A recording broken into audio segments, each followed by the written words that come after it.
Thank you guys. Oh.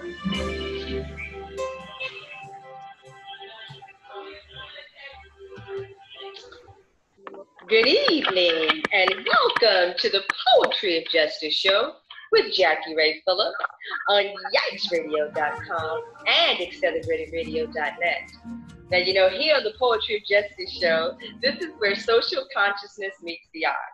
And what we do is we select topics that spark the interest and awareness of social diversity, ranging from arts, entertainment, and social justice at large, leaving our listeners thinking and saying, yes! YikesRadio.com. Now, hi, those are the sounds of my mentor, everybody, the Mr. Kevin Nash. And you know, Mr. Nash is the owner of this proprietorship here at Accelerated Radio and Yikes Radio. And I always give homage and respect to Mr. Nash because if it were not for him and his platform and what he loves to do, it would not be eligible for me to do what I so very much love to do. And then I give a very special shout out to my amazing sister and benefactor, Miss Lori G. Gingy Productions and Entertainment Company, Lori G. Thank you so much for your contributions to this amazing show here, guys. And then I also have to give another amazing shout out to APS Muscle Cars, aka Mimo the Big Guy. Guys, I want you to check him out. We got this really nice new facility over in Signal Hill, guys, where we're doing some car restorations and storage facilities for your high-end toys. And so I want you to check him out at www.apsmusclecars.com. And then I also have to give a shout out to more sponsorship, which is G Babies Catering. Everybody, I want you to check him out as well. That is my nephew, so we're talking family here. You can catch him on IG. And again, that's Chef Mac with G Babies, GBABBIES.catering. And then I also want to give a special shout out, ladies and gentlemen, to a gentleman who I have so much honor and respect for. And as I continue to grow, my respect for him grows even more and more, ladies and gentlemen, and that is Mr. Kev Mac of Kev Mac Live Stream Videos, ladies and gentlemen. So it is an honor and a privilege and a blessing to have Mr. Mac with us again tonight, ladies and gentlemen. And so before I get ready to get off this trajectory of sponsorship, I just want to go ahead and give a big shout out to Tweed Cadillac, 93-point Tweed Cadillac. And he comes on Thursday nights, ladies and gentlemen, from 7 o'clock p.m. That's Pacific time. And then I also give respect to the fabulous G. Lou show. So I want to give those shout outs. And G. Lou, you can catch him Sunday nights and Wednesdays, Fridays. But just Google these people, Instagram, and of course, Mr. Charlie. We're here. Poetry of Justice show, Jackie Ray Phillips, Yikes Radio, Accelerated Radio, got Rashid in the house, we've got Lori G, we're blessed to have Kev Mac in the house, and ladies and gentlemen, Timmy Nutron is in the house tonight. How are you tonight, Tim? All right, how you doing? I'm good. I know it's a mouthful that we got going on tonight, but that's just our blessings and how the show is growing. And thank you so much. So Tim, I just wanted to give a little bit of backstory for everyone. Timmy Nutron, I know as Timmy Tucker, and I've known Timmy since I was a young girl, going all the way back to Compton, California. We grew up and we lived like literally two blocks from each other.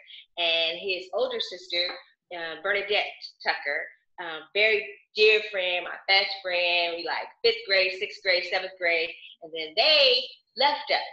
And so we grew up in a specific neighborhood, but I ain't gonna go not call it the neighborhoods yet. We might do that a little bit later. But Timmy left us and they went over to Willowbrook. I went to Davis and they went over to Willowbrook, and then we kind of parted ways in terms of that situation. So Mr. Mac, when you blessed us for the anniversary show and came on, Timmy went on ahead and reached out to me, Kev, to talk to us about this platform that we have today, Kev.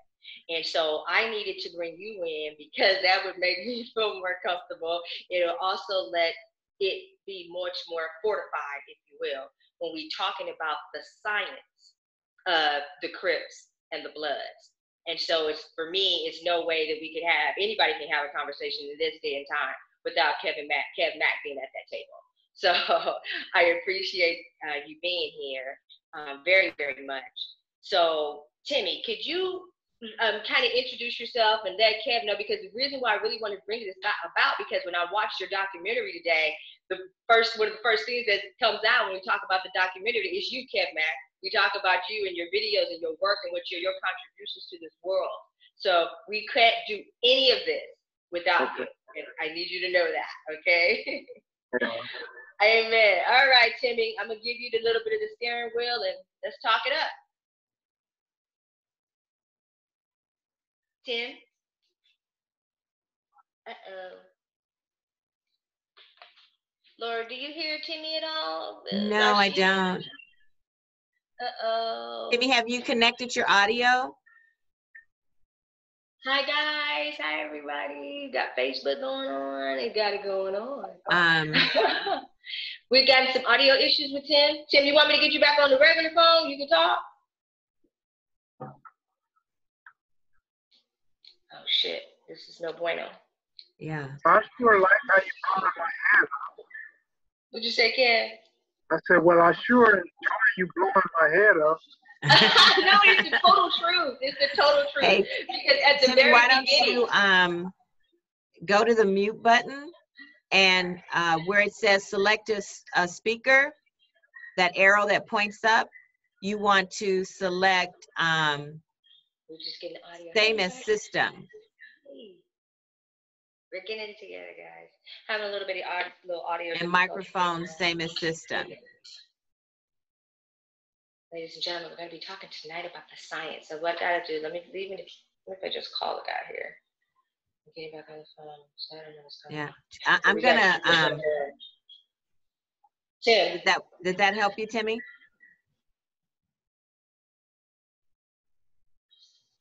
So Rashid can't help us with that, huh? Yeah, Rashid, if Timmy calls into the studio, you can play him right through the phone. Correct, I can. Okay, I'm gonna give you a number to call, Timmy. Okay. Okay, I got him on this one too. Go ahead, Timmy. Can you hear me now? It might be better to run it through the system. Okay, Lori said it may be better if you go through our system, if you go through the radio station. Can you call this number? It's 910. I'll send you a text right now. Hold on, I'm sending you a text right now. All right. So maybe, yeah, we can run it through the board. 310-910-9676, extension 1. Yes. Hit that up for me. Hey guys, thank you guys for being patient with us. You know, it's always something with technology. Kev Mac, could you do us a favor? Could you give, while we waiting for Tim to patch on through, when you heard or got the text about the science of the Crips and the Bloods, what did that take you? What did that do for you, if anything? Where did I get the science? The science behind it. You know what I mean? This is Timmy's viewpoint. So he's saying that there is a scientific based study that dictates there is in fact a reasoning, a scientific concept as to why the origination of the Crips and the Bloods exists. And just kind of wanted to know what you think, Kev. First, let me understand. Did you send me a text or email about this? Mo didn't see that text. I didn't get a text. I just happened to be going through my emails and seeing the link, and I'm like, oh. So I didn't get it.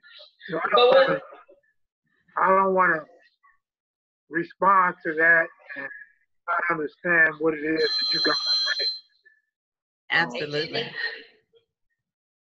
So, Kev, tonight what we're doing is we're talking with Timmy, who has done like a documentary, and that documentary starts from the hypothesis that there is a scientific reason that the Bloods and the Crip street gangs were developed. and he's related it all back to this hypothesis. So we know that you have done a life's work of studying gangs, studying, interviewing gang activity. So once we get the audio together with Timmy, we really would like for him to share that perspective, and then for you to listen and say, that's interesting, I agree, or no, I disagree, and this is why. You're going to be our expert tonight, Kev Mac. Is that cool? That's great. I just want to make sure that I understand what his angle is in our comments. So absolutely. So, Timmy, you got some sound now? Were you able to run the call in, Rashid? He hasn't called in yet. Okay, do you need the number again, Timmy? I'm going to text it to you, okay? I've got some people here for you, dude. You got to come on through, get your technology together. 310. You know what I mean? 910. 96. 76. I just text it to him again. Hey, guys. Extension 1. 310. 910. 9676. I just texted it right now. And then hit extension 1. Yeah. Let's see. Shoot at the radio station. Hey, Chris.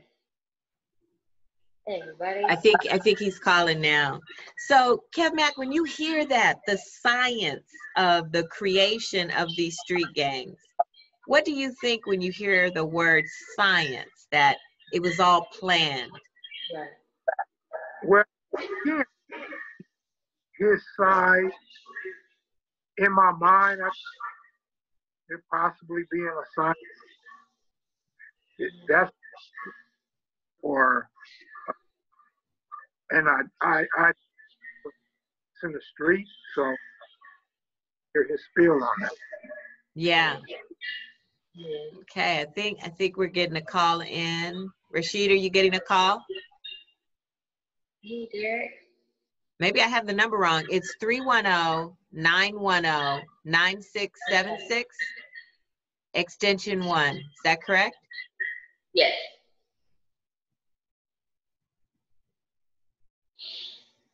So you still having trouble? Still having some trouble there. Oh, well. Okay, well, what we'll do is, I wonder if it's because he's sharing your panelist link, Jackie. So maybe I can text him a different link. I don't know, Lori, but what do you guys want to do? What direction you guys want to take? All right, Tim, can you hear us? I can hear you now. Can you hear me? Okay, there we go. Good, all I'm in right. the building. All right, this is it. That's gone. Beautiful. All right, now let's run it back. Where we at? We want to hear the science behind, what is it, Crips or gangbang? Okay, let me try to explain where all this is coming from and going. Okay. Now, I've watched your page, Kev, quite a bit. And my position was that, well, I figured like you were trying to get to the bottom of who was the one individual who actually invented the Crip concept. And I don't think that any of the people that you've interviewed has actually answered the question to my expectations. But what I'm saying is that what we did was we approached the situation from a scientific perspective. And basically the way it works is this. In my evaluation, if it can be proven that the competition between the Crips and the Bloods, which is what we call gangbanging, if we can prove that that was an intelligently designed competition, which is the opposite of an organic competition, then basically what I'm saying is that whoever invented the Crips and the Bloods are far more powerful than any of the brothers that we've ever even discussed, which, you know, means that would be Tookie, Raymond, Washington, or the brother from Compton. In other words, basically, it's just, when you look at it, it's just so much more there. You know what I'm saying?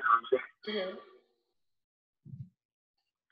Now I can go on because there's a documentary that if we all haven't watched, we might be a little lost. And I don't want to just start rambling on, so I was hoping that you would ask me some questions so I would know how much of it you've seen. Because what I'm saying is that we've actually conducted this scientific investigation.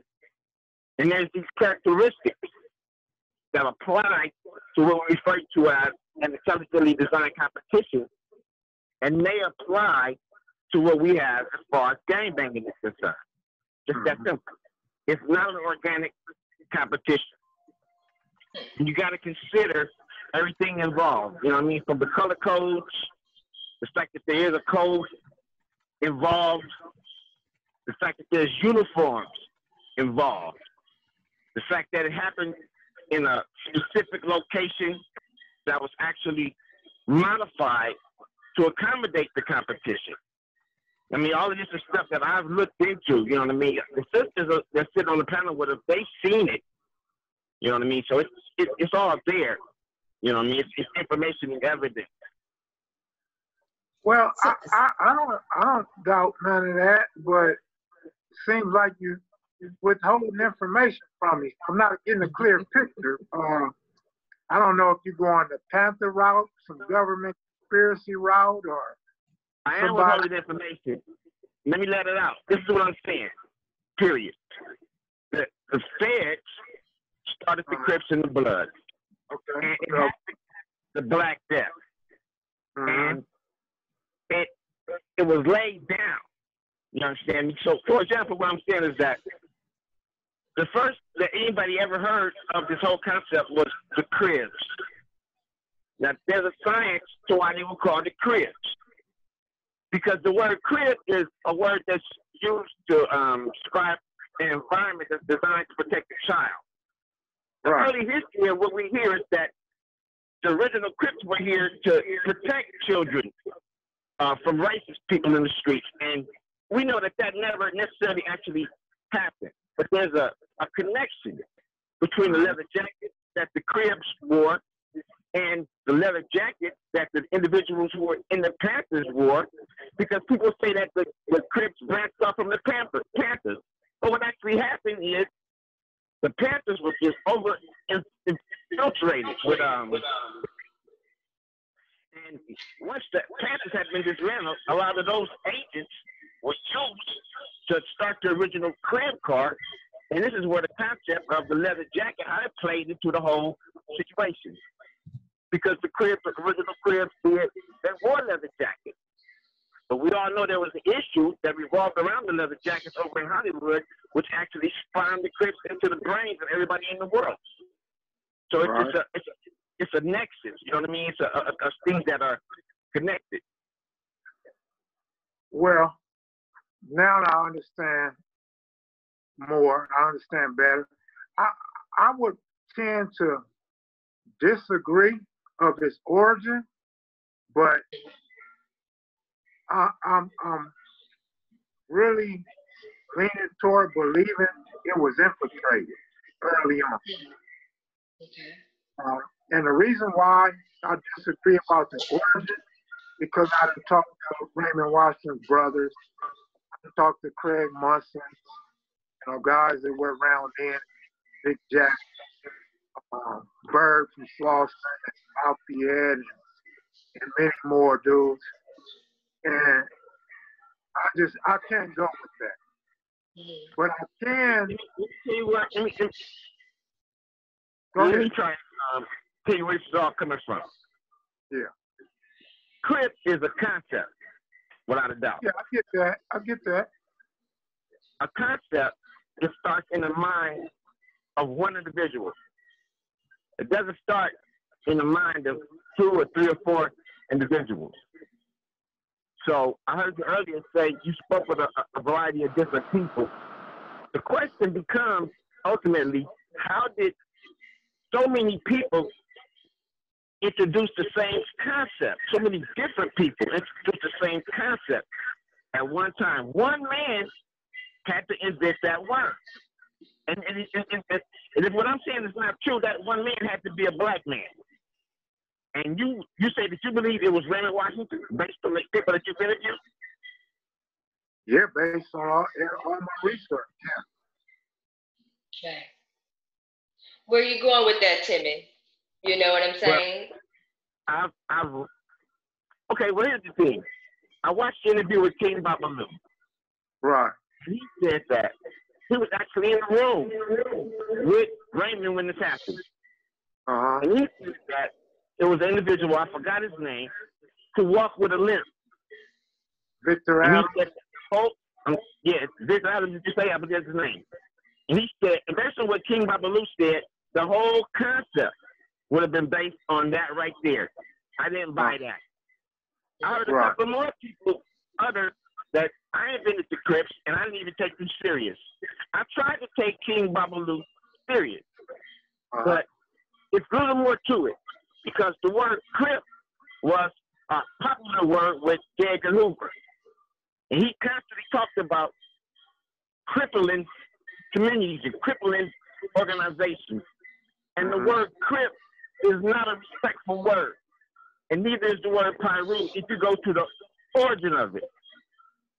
So it behooves me to believe that a black man used that type of intellect to design something that, now, indeed it was infiltrated, but something that, I don't know, capitulated to the degree that it did. It just bothers me. Now, if you Google what the word Pyru means, oh my God. I've got all this stuff written down, but it's just no good ordinance to these words. It's basically the point that I'm making.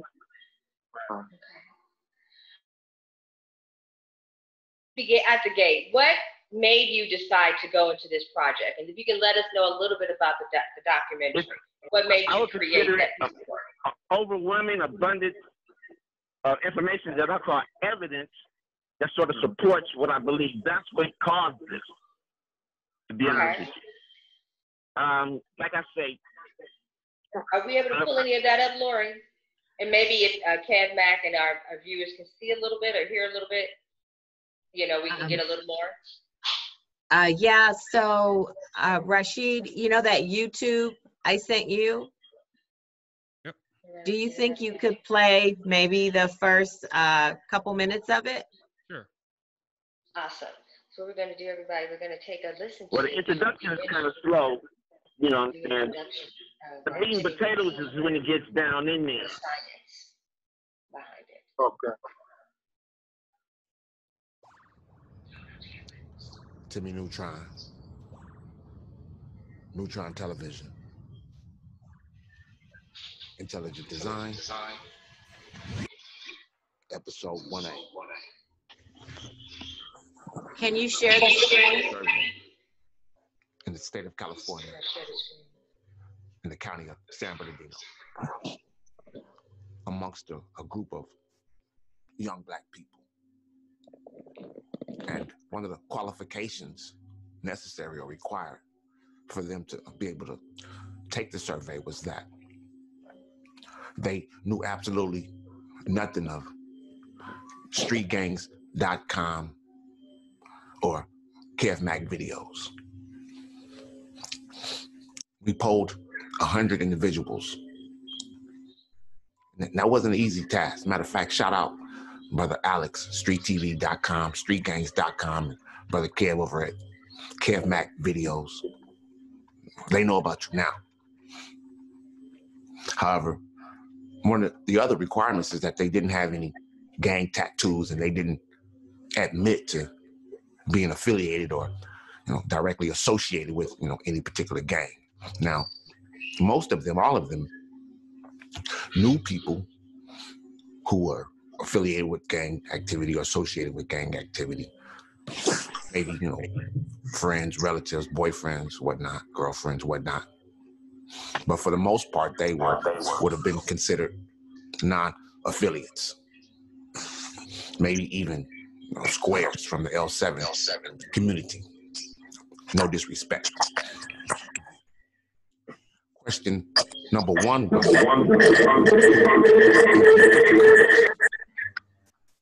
in an effort to sort of jog the psychology of the survey and have an impact on the results, we added or included some suggestive answers. And answer number 1 was Stanley Tookie Williams. Answer number 2 was Raymond Lee Washington. And answer number 3 was a group of black men.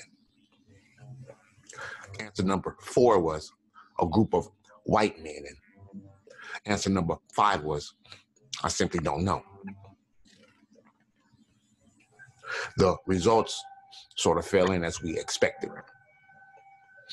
26 of them selected Stanley Tookie Williams. 9 of them selected Raymond Lee Washington. 65 of them selected a group of black men. None of them selected a group of white men. And none of them chose I simply don't know. Now, question number 2 was, who invented the Bloods? And of course, we included suggestive answers. Answer number 1 was Stanley Tookie Williams. Answer number 2 was Raymond Lee Washington. Answer number 3 was a man named Puddin.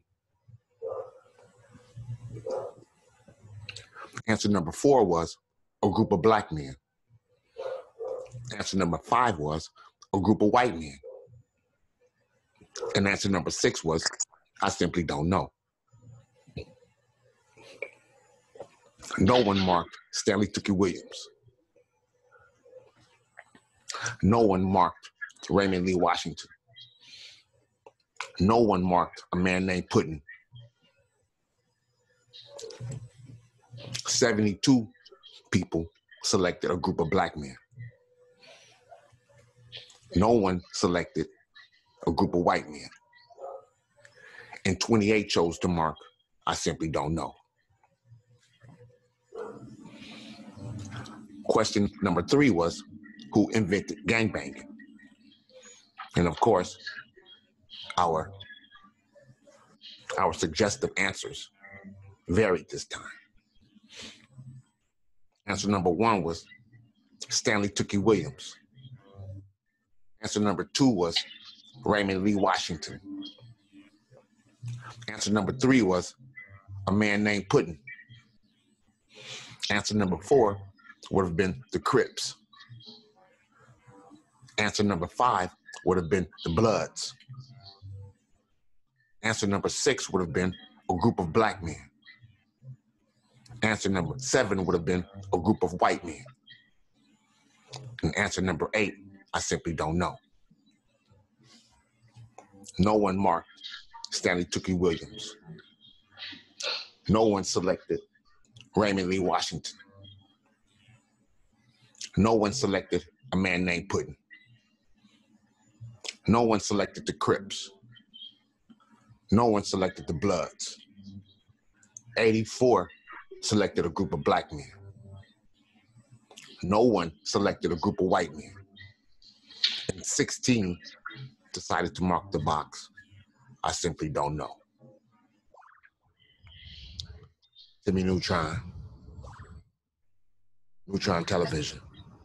That's a good point. Yeah, why don't we break there, Rashid? So 1B.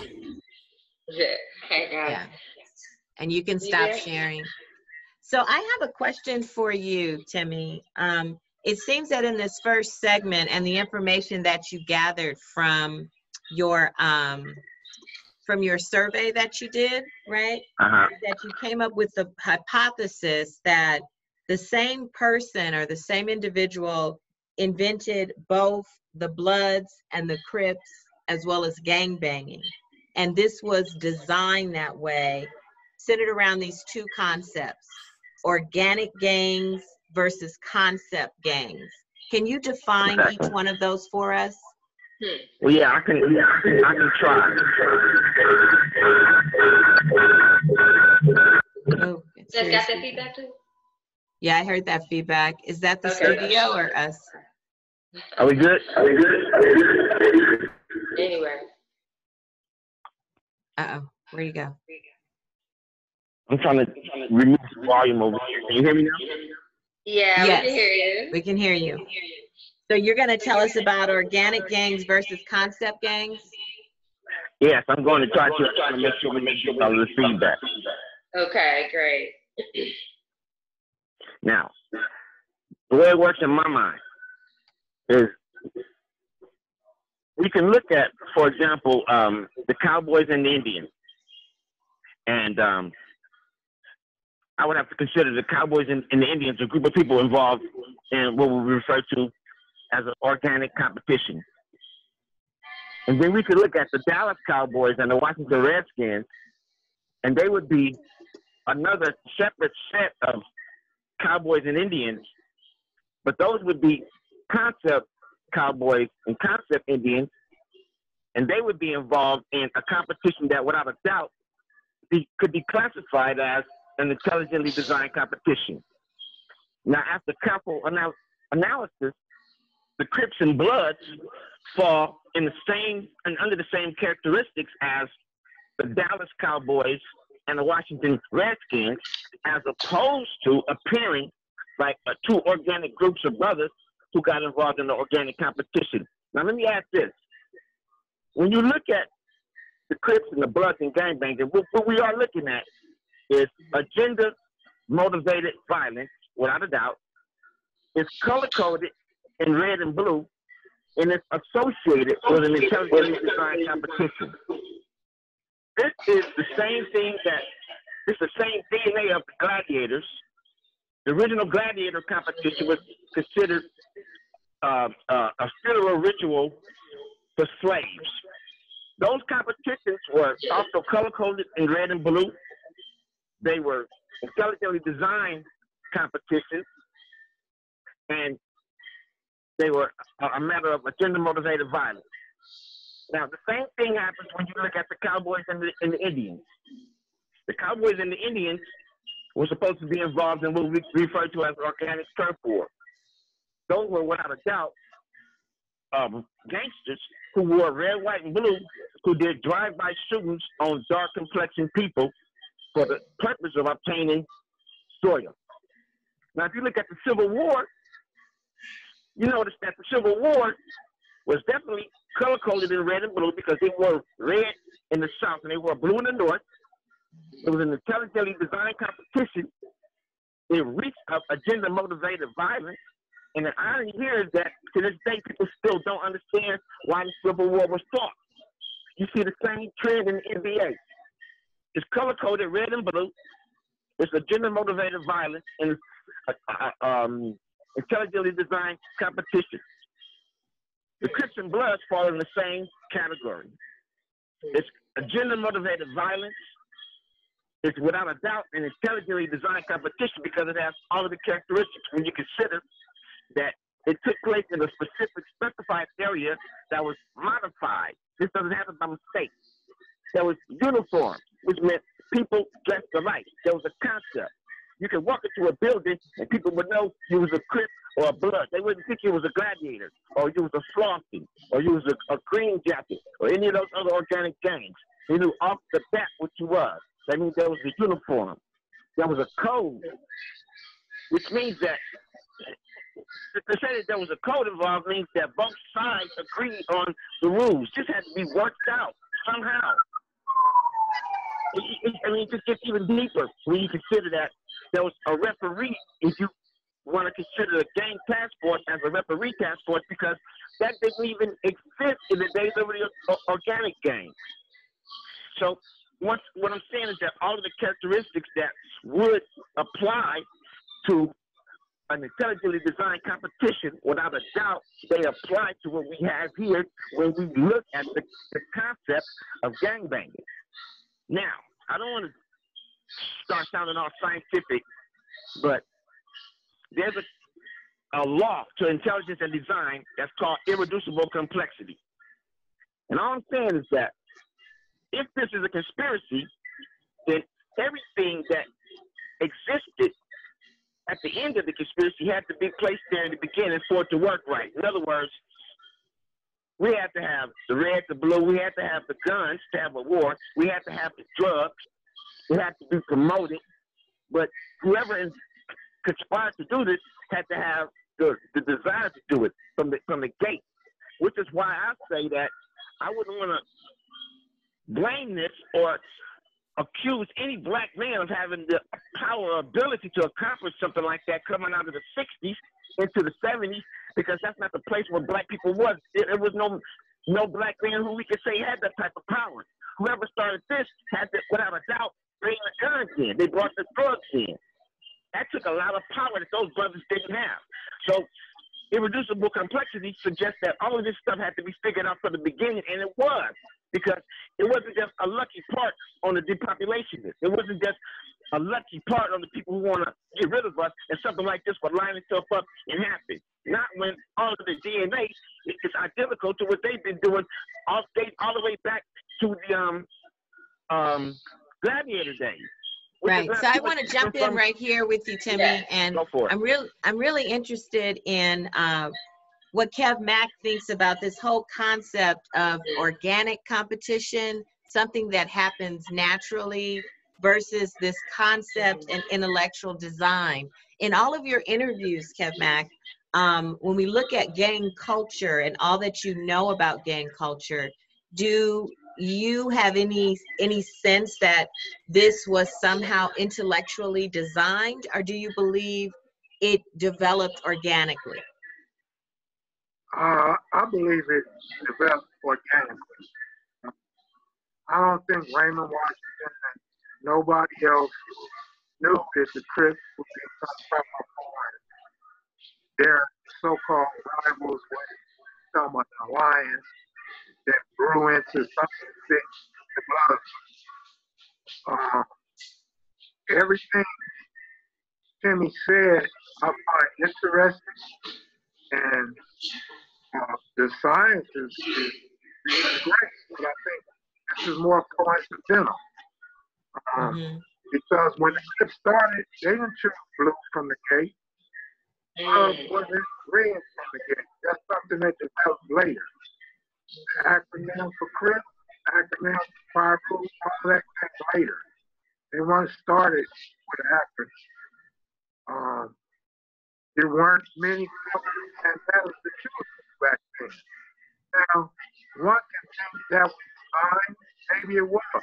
Maybe it wasn't. Maybe they only had red and blue handkerchiefs to choose from. Now, the one point I would say goes in Timmy's favor is when you did go to camp, when you did go to county jail, those were the handkerchiefs they gave you, blue and red. So in that aspect, you can have a point, but they didn't start blue and red. So from everything that I learned, everything that I come up, every concept I come up with in my head, Crips are organic. You want me to go on? Thank you, brother. Yes, please. Please Yes, go on. No, I would just add that earlier when I mentioned maybe there was some infiltration, and I heard Timmy mention about infiltration. So I would say anything that may have infiltrated the Crips or the Bloods being Graham, anything anti-Crip, as far as black gangs in LA County go. I would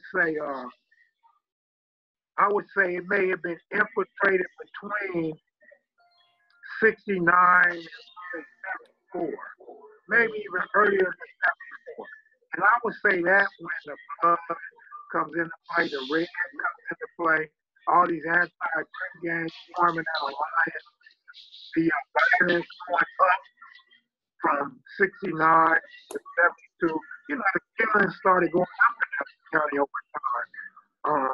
The numbers, as you alluded to, the gangs being so big, they got bigger. They spread into other parts of the city, the county, and the state, before the nation. So he has good points, but just not of the same beliefs. Again, if there was infiltration, I would say it started after the Crips. Right. So another thing that I'd like to spend a little bit of time with, Timmy, is that in your documentary, you talk about location being a key component in this conspiracy theory, right? And you talk to us about the importance of white flight and the importance of black flight. Could you explain to us your white flight concept and how it's related to gangs, as well as your black flight concept and how it's related to gang activity? Okay, can you hear me? Yes. Yes. Before we got to the part about white flight, we talked about how the government actually put a lot of effort into the breaking up of black male and female relationships. So, in my theory, they were working their way towards something. I was a part of that. I remember when I moved to that city and why I moved to that city. Now, I guess the point that I'm making is that I meant to eminent domain as, in my mind, the way that they could have, because for what I've always ever heard of white flight, it was phenomenal, it was strange, it was eerie, and all the white people just disappeared. I moved in Compton, they didn't even know white people lived there until somebody told me that, and I was like, what? And I saw pictures of George Bush in Compton. I was like, well, where'd they go? They just stamped out. They just disappeared. And the black people, now there's a documentary called Compton Metropolis City, 1972. It's on Hezekiah TV. You should go, not just watch it, you should study it, because they are giving it all up in that documentary. But what actually happened was, yeah, they moved the white people out, is what I feel, and then they engineered the black people in, and there was a bunch of single black women. And that's what they wanted, was a bunch of single black women, but it was still a bunch of fathers around. This is what a lot of the brothers that Kev Mac interviewed said. But the media started immediately talking about the fathers missing. They've been trying to work the fathers out of the equation. Eventually, the fathers got worked out. But the media at that time, if you go watch the Hezekiah News, 1971 Chocolate City Report, they started discussing black-on-black crime, and it didn't even exist like that at the time. And I feel that's because they knew what they were doing. And eventually, white flight turned into, the white people were gone. The whole city was replaced with black people. And it was shortly after that that this concept that we call the Crips merged into the streets, and it merged in as a fight club.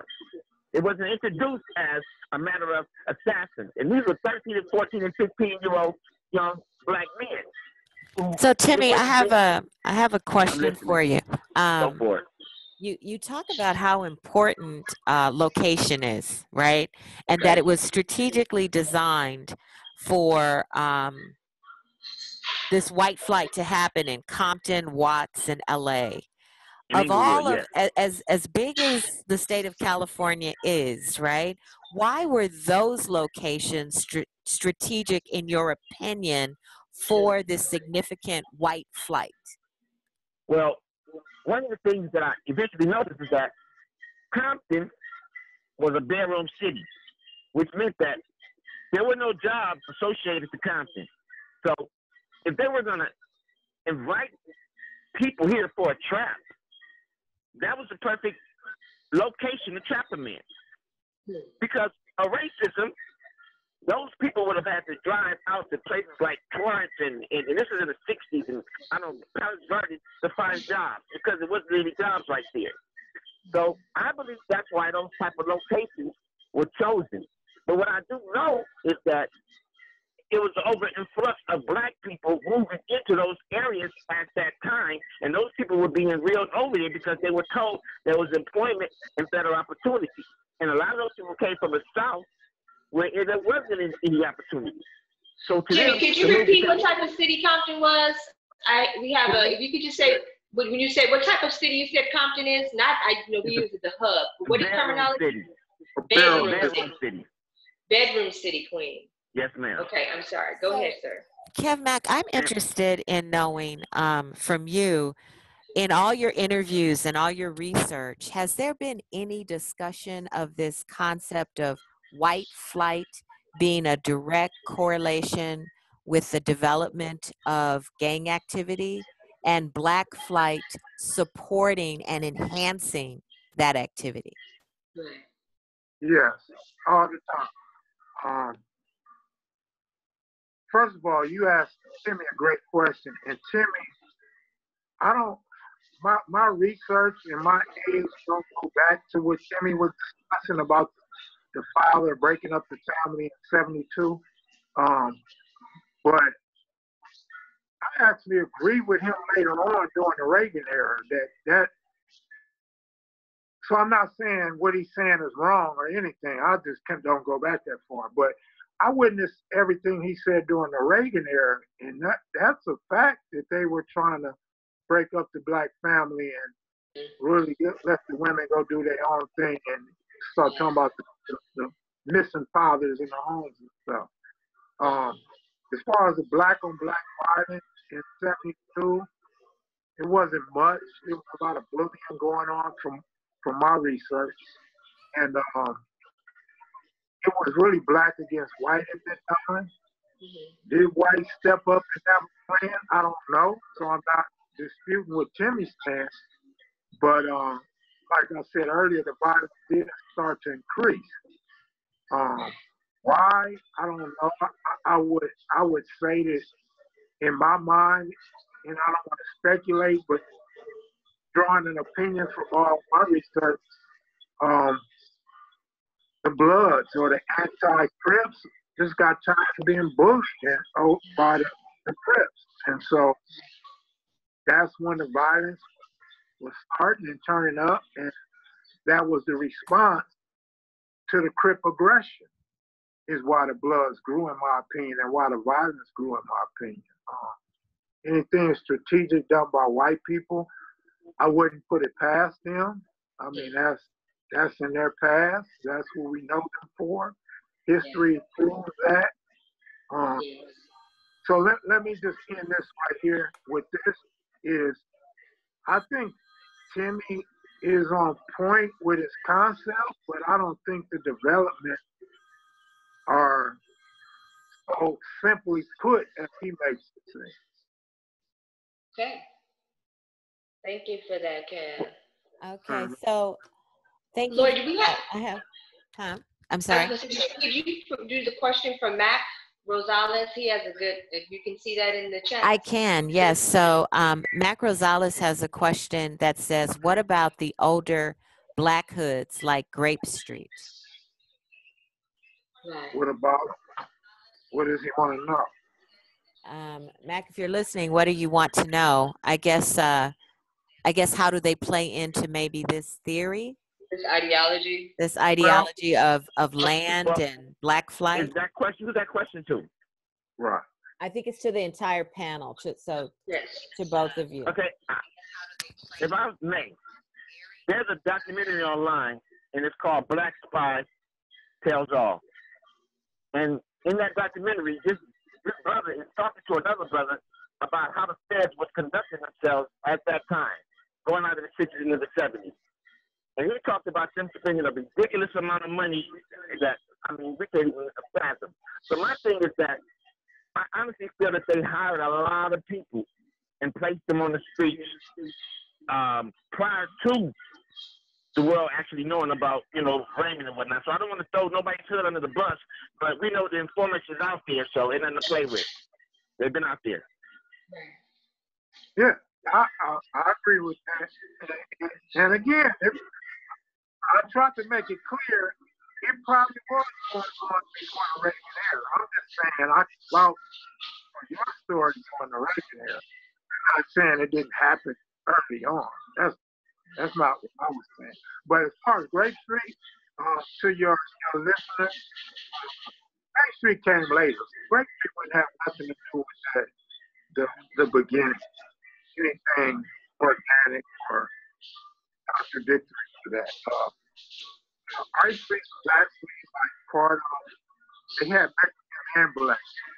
When he said Black Gang, you really start talking about Grape Street while GMW came later, like 1982. Watts Barrio Grape Street, that came earlier, but that was a Black and brown guys. Mm-hmm. So I don't. We have a caller. Right now. Okay, Rod, can you hear us? Okay, can you guys hear the caller? Go ahead, Rod. Hello, caller.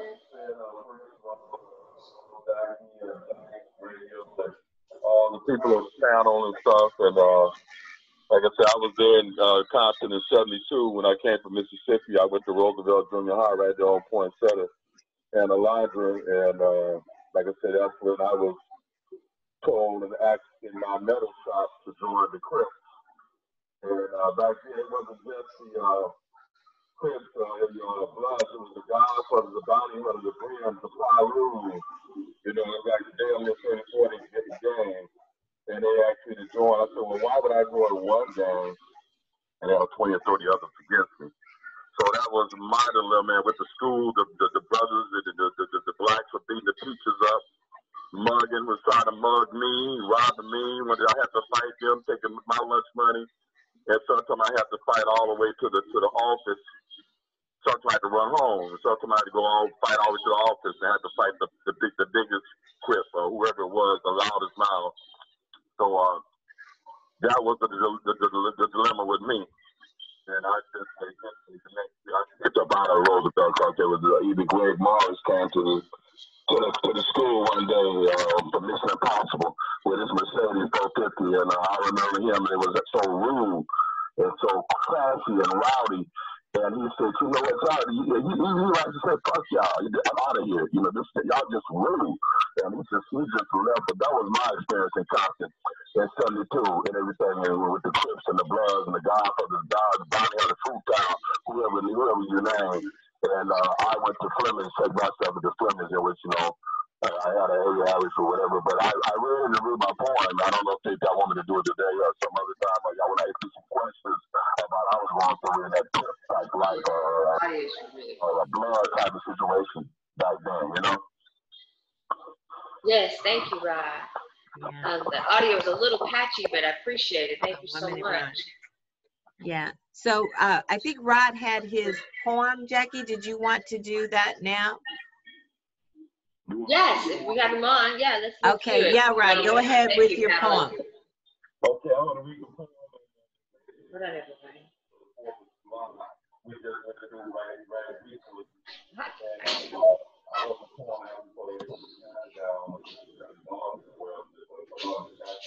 So it's one copy about a poem of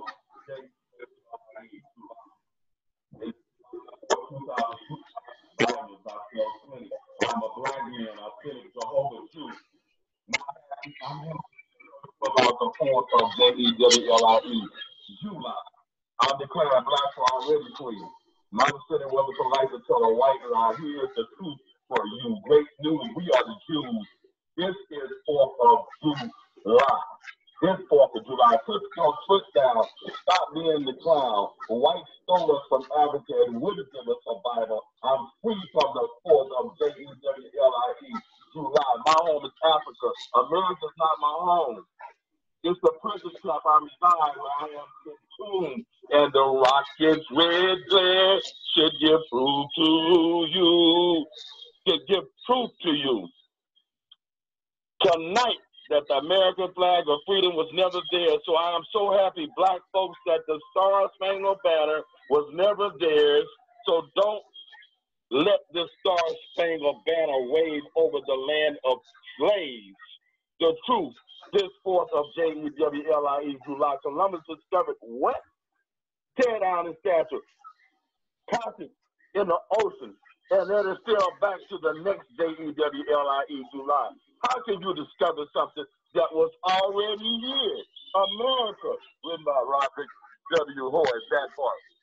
All right, Rod. Thank you. All right, Rod. Thank you. Yeah, thank you so much. Appreciate it. Love you too, Rod. Compton is the greatest city in the world. I'm going to keep it 1,000. There we go. Thanks, Rod. Love you too. Bye-bye. Thank you, Jack. Thank you, Rod. I appreciate it. Wow. Kev Mac, we have a couple questions, everyone, from our Facebook viewers. Thank you, Facebook, for being so kind and patient with us. Kev, Mr. Jerome Rucker says, Kev Mac, we love and appreciate your work. And there are 2 questions for you. He says, gangs brought in pride, a sense of family and money to Black communities. It seems like our churches and schools have lost Black men. Is there any way we can take what we learned from our gangs to build something new? Question mark. And with changing demographics in the LA area, where can Black people really call home, Kev Mac? Shoulders are heavy, huh? Yeah, that was heavy. I don't have the answer to the second part of that question. But the first part, we can channel our energy in business. And once the younger, it's like doing a dope hit, the crack cocaine era. I know you guys are all aware of that. Yes. We see the guy getting all this money, nice cars, jewelry, women, clothes, travel, all of that. Dope spots and everything. Well, when we saw that, we all wanted to be a part of that. We wanted some fast money, nice car, nice shoes, jewelry, and everything. So if we channel that industry now to businesses, I think the kids would pick up on that and they would want their own businesses instead of adults. That's what I got out of this gang banging. As people get older, you know, us Black men from Southern California, we tend to mature late. You know, a lot of us went to prison for 20, 30 years, close to 40 years before they were halfway done with their prison stint before they matured. So we got it, but we got it late. And so I think we can channel that energy toward the youngsters and each other. And we're not as ignorant as we used to be, us older folk. And I think the youngsters are just crying out another way. And we just got to teach it to them. Wow. Oh, thank you. No, that's amazing. Thank you, Kev. Yeah. Because now when you mentioned about we're family and all of that, when I was a kid, that's what it was. It was family. At least we thought it was family, but it's no longer like that. You know, when we grew up in the era where our mother would say, "You think that's your friend? You can't be a friend when y'all get trouble, you don't tell on you." And that's what happened. Our so-called friends end up telling us. But I lost my point there. Oh, the family environment. I don't know that it's still like that. And a lot of our mothers knew that was some bullshit right there. But later on in life, in my older age, I'd say out of like 1,600 so-called friends, there's probably 5 or 10 that's still good friends to me. For me, not for the next person. Right. He says, for some gangs took the place of absent fathers, but for some gangs were a sense of belonging and accepting by your peers. And that's, you know, he stated in his opinion. And we have a co-signer on that, Snow Grizzle. Thank you, Sam. Well, Tweed can say that's his opinion all he wants. Tweed know what he said is a fact. I don't know if he's being modest or acting like he wasn't part of the culture or what, but Tweed knows it was like that once upon a time. Shout out to Tweed Cadillac. Shout out to Cadillac, baby. Jerome says, thank you, Kev. Thank you so much. Yeah. All right. See the area that Tweed, if I can speak just real quick. Absolutely, yes, definitely. The area that Tweed came from, they're actually one of the earlier Crip gangs on the west side. And so a lot of people, you know, they like to say Tookie. These are people that wasn't part of culture. And I wasn't around for Tookie days, but I had sisters and brothers that were. I had cousins, and I got a lot of big homeboys that were. Harlem's go back as far as Tookie, you know. So when Timmy did the questionnaire, the survey, and Tookie's name come up, and a lot of people say Tookie. I mean, right off the bat, I was wondering, who did he survey? Like, is he surveying people outside of California, people that just started learning about gangbanging? Because one of the earliest things we learned was it started with Raymond Washington. I just wanted to throw that in. Thank you. Thank you, Kev. All right, Lori G, we're having a good time tonight, everybody. We are. Tim, we've done a mouthful over these last this last segment. Where are you right now, and how are you faring with what the discussion is right now, sir? I was wondering, can you still hear me? Yes, we can hear you, Tim. Oh, okay. Well, yeah, I'm still in tune with things. I mean, I still know what I know. You understand what I'm saying? I mean, it's a plethora of information that I didn't even put in the documentary, and it hasn't even been discussed in this conversation. But I appreciate the conversation because this is the first time anybody has ever heard the conversation out, if you want to know the truth. And I appreciate the way you all responded to it. I didn't expect you to agree with me 100% at all, but I think you understand where I'm coming from, and that makes you feel good. No, I definitely understand where you're coming from. I ain't just no gang researcher, I know what I know, and I know what I learned, and I know how our oppressors can be and how they work.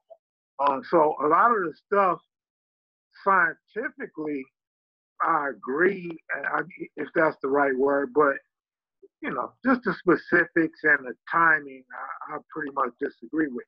Now let me say this real quick. Because I don't like to speculate, but I thought what Timmy was doing, he never really made it very clear. And I don't know if he stopped short of answering Lori's question when she talked about the demographics and the area so important to him. I thought he was going to say that maybe the government or somebody started the Crips right there what Raymond did, because Black Panthers had a headquarters right there, and Raymond used to go up there. So I would have really found that real interesting if he said they chose that area right there because it would disrupt what the Panthers were trying to do right there, because Bunchy Carter had a lot of influence in that area. And that was the LA Black Panther chapter, if people don't know that. Let me tell you how deep it goes, brother. The US organization, we all know, it was designed by the Fed as an adversary for the Black Panthers. The South Side originally was called the Us Boys. Right. So the point I'm making is that I try to prevent from throwing people under the bus that I never met. But I know that people become POIs, man, in the situation, because I've had it happen to me, right? And the feds conduct themselves in a real eerie type of way. If you're not careful, you'll say something about an individual that a lot of people won't understand. You understand? So I do believe that the feds, without a doubt, started it right there for that specific purpose. And I think that there's a serious link between the US organization and the fact that the South Side was referred to as the Us Boys before they actually became known as South Side. I think that it's all tied in. But I said that there's a lot of information that I just didn't include because, I mean, I don't want to throw something out there that I really can't fully explain coming out of my mouth right now. And we recording. Right. So it's a lot going on. Right. Timmy, speaking about a lot going on, I mean, I watched the documentary, and I encourage all of you to check it out on YouTube. It's really interesting. I mean, there's a lot of points there, but you bring in these three huge concepts, and I'd like for you to speak to how they play into this scientific theory. So you talk one about Black Wall Street, and then you talk about the women's liberation movement, and then you talk about affirmative action, and you have a perspective how those three are connected and how they are directly a correlation to gang banging and the development of gangs. So can you speak to those three big areas?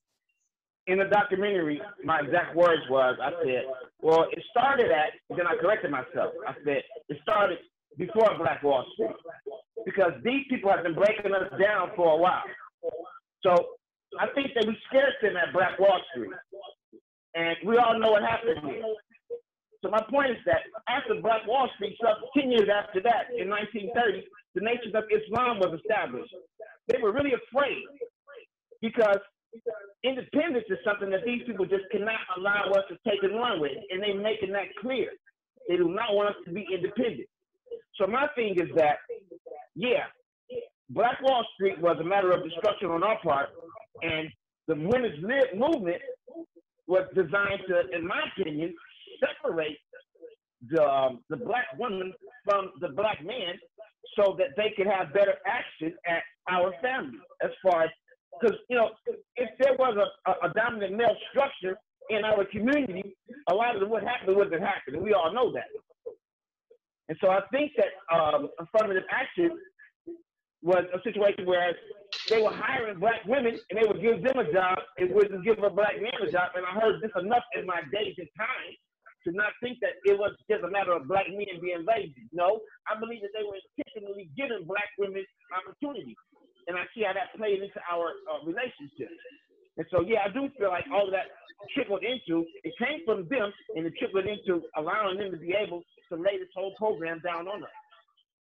So in other words, you're saying that that kind of worked in conjunction to create an environment that allowed the establishment, I guess we're talking about white people, right? To allow white people to continue this organized activity of gang violence, right? I think that made it easier for them to do. Mm-hmm. What do you think about that, Kev Mac? This is the way that they think, and this is the way that they've handled us if we pay careful attention to the history that we have with these people. It's pretty bad.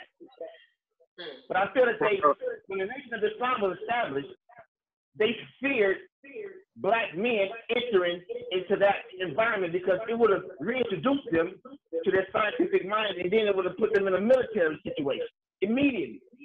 So I think that it was to their extreme advantage to spend whatever amount of money to distract us away from that.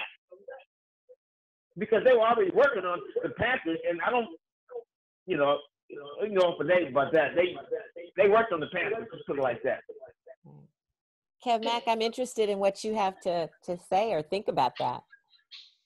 Well, that's not my expertise. It's the women's movement. Maybe next time I come on, I'll be more well rehearsed on that. We could talk about it.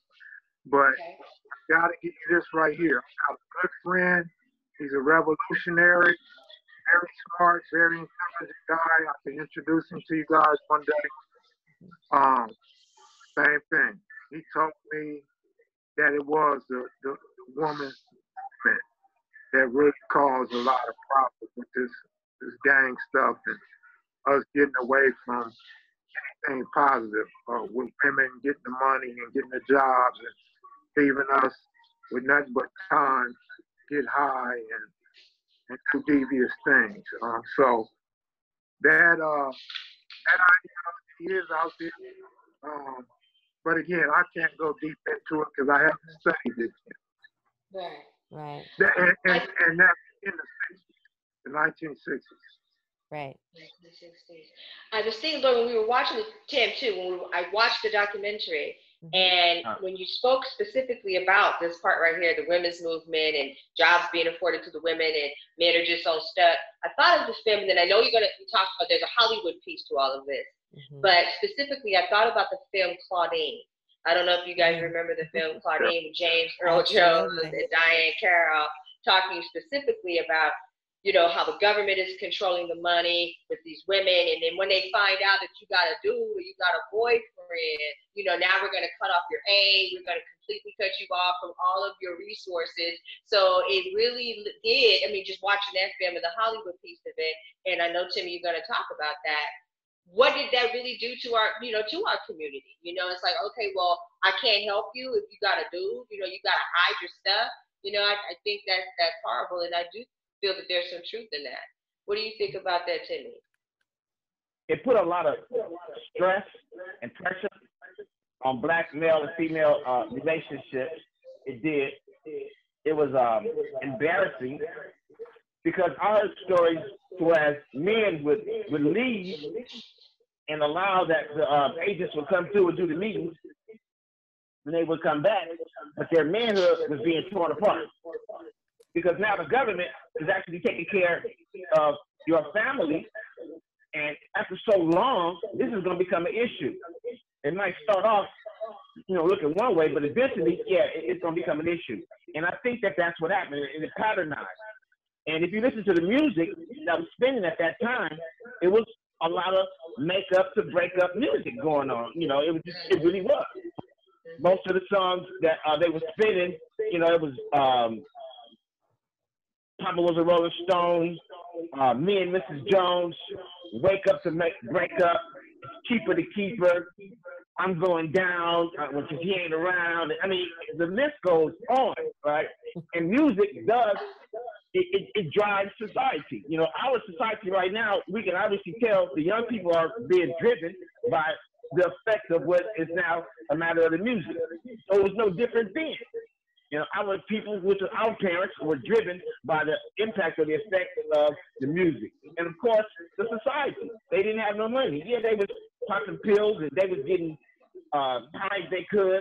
That type of environment is not, conducive for young people trying to build a family. That's all I'm saying. I appreciate that. Go ahead. I'm through. Thank you for that. Kev, how does that sit with you when you think about Claudine and you think about the destruction of the Black family? Does any of this resonate in terms of agreement in your opinion, sir? Of course. Everything he just said was on point. And yeah, the movie, everything was on point. Yeah, I agree with that. Yeah. Lori G, what is your viewpoint, dear? I do agree with that. I do agree that I have mixed feelings about the women's liberation movement in the 60s because that didn't necessarily speak to us. In my opinion, that was a white woman's movement. Right. Yeah. And I don't know if affirmative action, in my opinion, was so much so much created for Black women.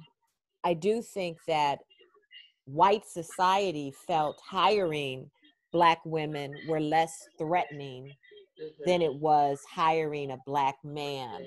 But I'm not convinced that its etiology or the reason it was created was for that purpose. Does that make sense? I think it was more something that people put down on paper to kind of hush all the bubble up from the Watts riots, right? Because we're right in that element of time. So I just need to check a box. And okay, here I can check a woman box and a Black people box all together, right? But what that did is, yes, that began to create those songs you talk about, Timmy, right? Because now the Black woman is out there hustling in the street. But when we look at it, right, that's nothing new for us culturally. When we look all the way through slavery, right, white society always was more willing to deal with the Black woman than they were the Black man, right? But at some point, I think the Black woman stopped really supporting the Black man in that journey. And I know everybody's gonna email me, all the Black ladies, they're gonna be like, what you talking about, girl? But I do think there's some validity to that. Yeah, real quick. Go ahead, Timmy. During slavery, when a family was made, and if that family was separated, the children automatically went with the mother. Now, we can go on for days as to the logic and the reasoning as to why that happened, but clearly, the people who were in control felt more in control over women that didn't have men than they did over women who had a man. This is just the way that they think. This is the way I think so, Timmy. In slavery, children didn't necessarily go with the mother because the mother was the breeder, right? We got to relate slavery to commodity. Slavery was about money. It was about wealth, right? And it was, and we were looked at not as human beings, but as animals that were bred. So if I had a male slave that was in those childbearing years, and I had a female slave, hey, I could populate for a long period of time, and I could sell off her offspring. Because, or I could keep those offspring to broaden my wealth. Do you know what I'm saying? So it's a win-win. So the division of our families clearly got separated on that slave trade block. That's where our unity began to break down, in my opinion. I think that my point was that they've always had a divested interest in separating us since we've been here. Mm-hmm. I don't see a time when they haven't. They've always put a heavy interest in that. Of course, they breed us. They wanted us to produce. They don't want us to produce now, but they wanted us to produce at that time. But they've always wanted to control everything about us. And exactly, because when you fear something, when you fear something, what do you want to do? Control it. Absolutely. And so they disrupted your language. They divided you. Because if we're divided, right, we're not strong. We're much stronger together. So to separate and break that up, I do think it correlates to your theory. I agree that it destroyed affirmative action, could have destroyed the Black family even further. I just don't think it was invented to do that. Does that make sense? A part of that design, did you feel? Say it again. I said you were saying that it's not necessarily, in your opinion, a part of a scientific design. Right. I guess that's exactly what I'm saying. I don't think it was a scientific design. Okay. I'm one of those people who feel like since we've been here, there's been a group of extremely intelligent people speaking about what's going to happen to us next. And that has never stopped. It hasn't stopped in my mind, and I don't think it has stopped in the establishment of, the government or the rulership here on the American soil. They have an interest in us exclusively as a people, and I believe I understand why. What is that? What is your reasoning for that? And then we'll take it to the panelists. Go ahead, Tim. Well, it can go on for days. I mean, you can give us the intelligent people who rule this country, they are concerned about who God's chosen people are because they got Bibles and Quran. And so we're in a debate with them right now, and we actually want to debate. So the Black people in America have been situated in position somewhere for a matter of 400 years, and we have received a visit from an extremely powerful man, and a lot of changes have happened in the planet. So the scientists who run this world, they've noticed that. They see that. A lot of people don't. We do. They do. Now, some people think it's limited to fear of genetic annihilation. The fact that we have darker skin color, and if we were to get into sexual warfare with them, we would win. It's deeper than that. They honestly fear our DNA because they know that if we are left uninterrupted, we would create a situation for them that would be a problem that they can never solve right here on this soil, and they just don't want that. And we are special people. We didn't come here like anybody else. The rest of the people, they came here a whole different way, and they came from someplace different. They look different from us, and the accolades that we have on this planet are completely different from them. So yeah, they have a specific reason why they have to, watch us, control us, destroy us, and actually depopulate us. We ain't like the rest. Thank you.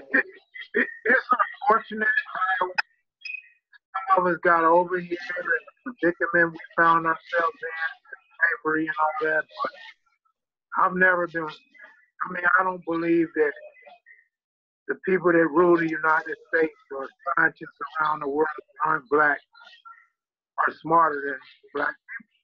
If they're so smart and they came up with all these plans, why they didn't invent all the stuff Black people invented? I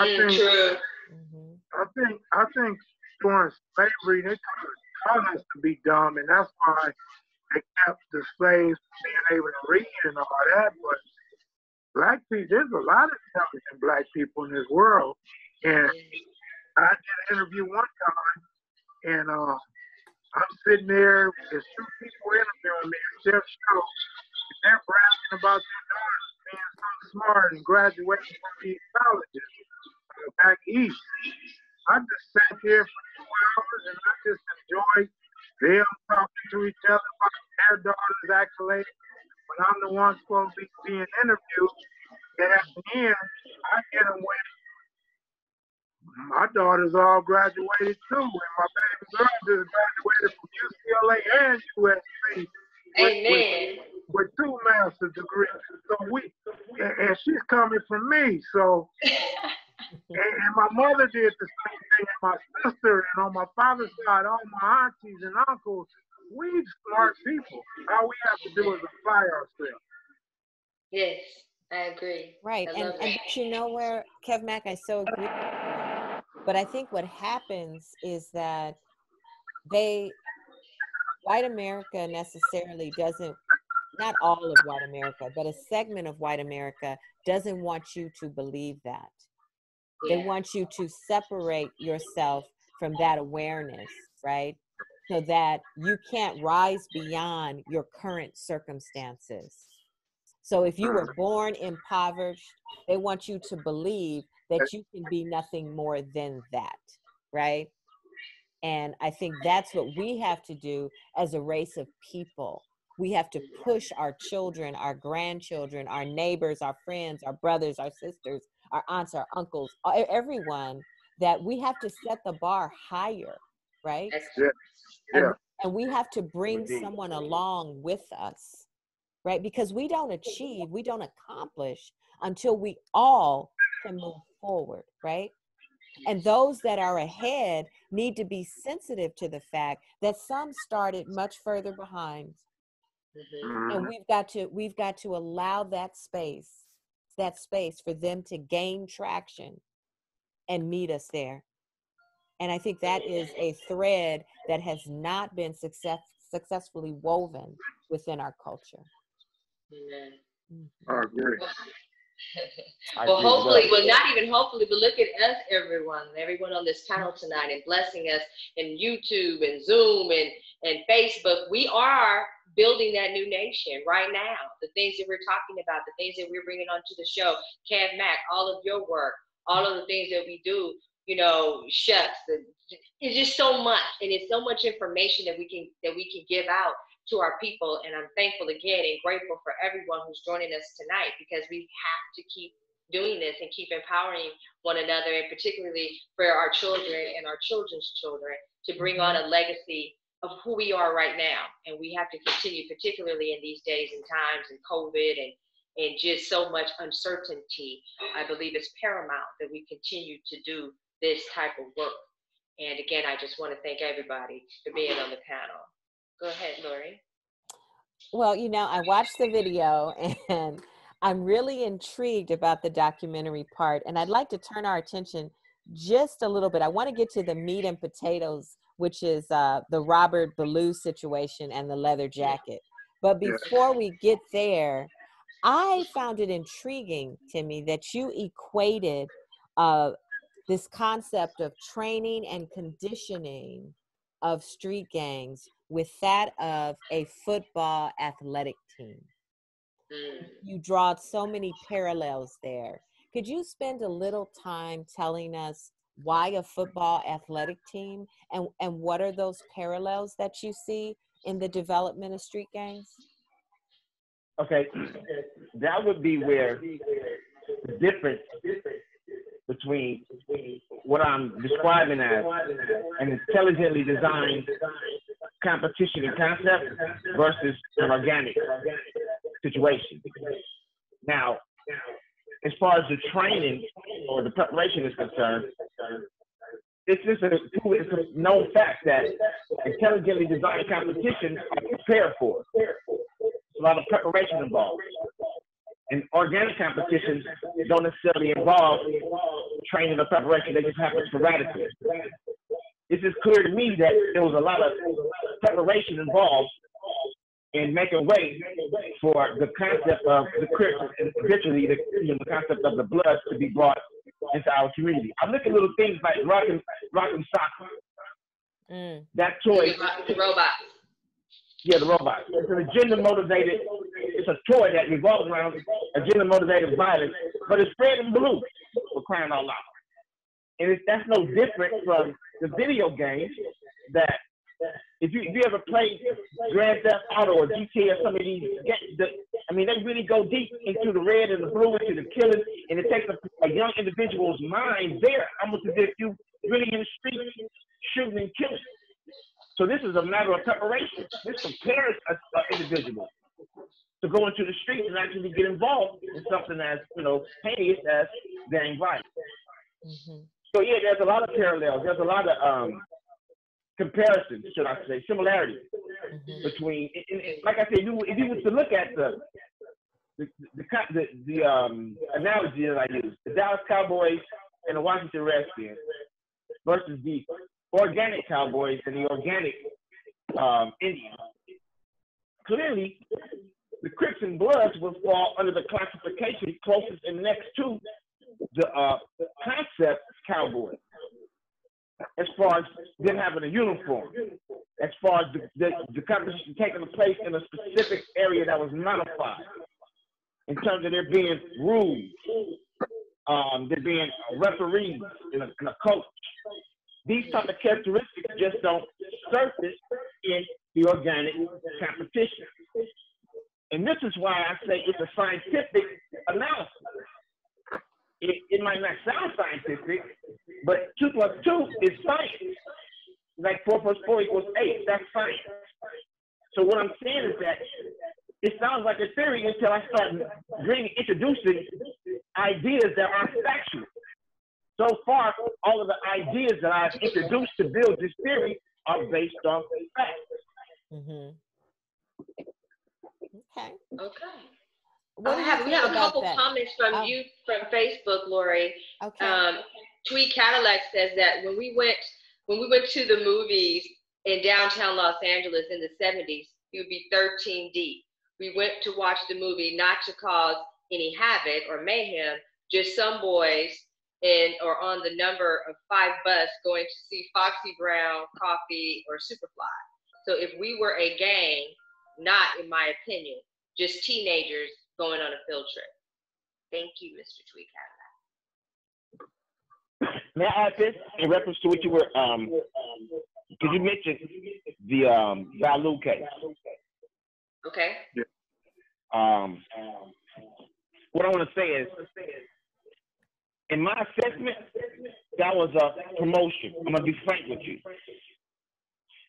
I feel that, okay. All the time. Timmy, why don't you, Because for Kev Mac and for Facebook, if you could give us the name of that case again and the details of it, please, sir. Yeah, start maybe, Timmy, by explaining who Robert Ballou is and what happened before you go into equating it to a promotion. You're right. Thank you. Robert Ballou was an individual who allegedly lost his life as a result of a leather jacket. However, Robert Ballou, he didn't have on a leather jacket, but his murder was highly publicized.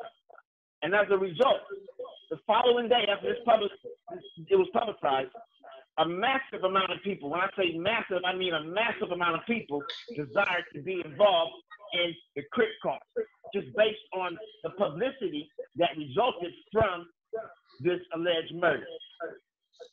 This is critical. I've heard countless people discuss how the type of impact that the publicity that followed that case had on young Black people at that time. And it's very likely that you could induce an idea like this into the mind of young people under those circumstances. And it obviously happened. I just happen to be one of those people that believe that it happened intentionally, because the judge who eventually handled the case, if everybody's caught up, there was a murder case behind the situation. He worked in Hollywood. He was the judge for divorce court. Mm-hmm. In fact, the first detective to arrive on the scene, he was a crime scene consultant for Hollywood, and You don't get the sense of a whole lot of other people being involved in the investigation or the trial, because these were the only two names that you heard. They controlled everything initially. So my point is that it could have been rigged, is all I'm saying. One can argue that it wasn't, but I don't know where they were started. Because if you go and Google it and listen to what happened, it just sounds goofy all the way around. The individuals who they stumped him out admitted that they stumped him out, and none of them ever went to jail. The people who originally went to jail was just the people who were standing by watching the individual take a leather jacket. They did a lot of time. The individual who took the leather jacket still didn't want to talk, and he's still alive today. Everybody else don't mind talking. He don't want to talk. I'm not throwing him under the bus. I'm just saying. It was just a real strange situation in my assessment of the situation. It just didn't seem real. Especially if you hear how Baycott describes how the individual who supposedly got killed, how he ran into the crowd. It just sounded goofy. It was senseless. It didn't make sense unless somebody instructed him to do this because they wanted some type of a reaction. And that's what they ended up with, a reaction. And the men didn't even have on a leather jacket. He wore a green suit the whole night. So that's crazy that they would tell the world a man was killed over a leather jacket. You guys should join the Crips gang. He didn't even have on a leather jacket. He had on a green suit. It's just odd to me. How do you equate that to your theory of promotion? And that's one of the pillars that you use in your scientific argument. Well, I think that whoever invented the Crips wanted young black men to be involved. And I think that, and Einstein had it right, the people who run the media know how to influence us. And so I think that the whole thing was rigged, and I think that they promoted it to the level that they promoted it to get the type of reaction that they got. And I believe that the reaction that they got resulted in a war eventually. A lot of people's death. A lot of people have been incarcerated because that was the first time they had heard of Crips and people wanted to be involved in it. And that's even Baycott and Big Bug said that just blew them away. They couldn't understand how it could have that type of impact on the world. Even Brother Alonso said that it had a strange impact. And it was whoever the white man was who did the commentary for the documentary, he said the same thing. I didn't have to be there. The people who were there, this is what they said. Because of that incident, the whole world knew about Crips the following day. Right. That was a promotion. In my opinion, if it was done intentionally, they did it to promote the concept. Kev Mac, what do you think of that conspiracy theory right there? Well, by all accounts, Robert Ballou was taken up for the guy who had the leather coat. And what do when somebody takes up for somebody we got a problem with? They get beat up too. And so that's why Robert Ballou was killed. Why they gave the title like they did and publicized it so much. Again, maybe it was some scientific behind it, but the murder there was no science to the murder other than, why you trying to take up for this fool? You're going to get it too. And something else I want to say too, because Timmy keeps repeating about how the Crips may have started, or some black man, that probably wasn't smart and didn't know he had this type of power. Well, the guy who actually, one of the guys who was there, I don't know if you guys are familiar with Craig Munson. Craig Munson's still alive. And he's the one that was there when Raymond said he was going to go start a gang. And he told him what the name of his gang was going to be. So for me, and a lot of the guys I speak to, there is no conspiracy or nothing else behind this. This is what happened. He was rejected from hanging with the Avenues, the older guys who were a gang. They didn't call themselves a gang because they were just a group of guys that like to lift weights and hang out together. But, and two, before I get off point, they were the ones taking the leather coats before the Crips were taking leather coats. That's where the Crips got it from. The Crips got stealing leather coats from the Avenue, who were stealing leather coats first. The Crip phenom became so large that, I mean, it just took off. It became big. It spread like wildfire.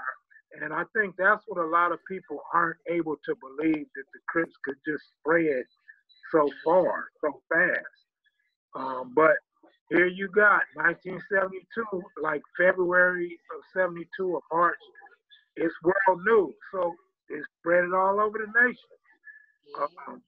And then prior to that, you got to remember, you guys talked about white flight, black flight. People were moving. People's parents were getting good jobs or other opportunities in other parts of LA County. And so people were moving to Pomona and Duarte and Pasadena and Altadena and San Gabriel Valley, San Fernando Valley. So the Crips were spreading because people's parents were moving out in such a short period of time. And so that's why it spread so fast. But maybe there were some other factors. I don't know. I don't doubt that. But we know why the Crips spread so fast. Plus, they were the end thing. You got these dudes with these big afros and leather jackets, and people scared of them. Everybody wants to be a part of them. Or, like they say, Tookie would say, Crip or what? And if you don't say Crip, you get your ass beat. Even dude said he had to fight all the Crips, and the biggest Crip, that's what, in 72, that's what was going on back then. So that's why they spread so fast. So it became so big. Ladies and gentlemen, from our Facebook, Mr. Tweet Cadillac says, the timeline is there.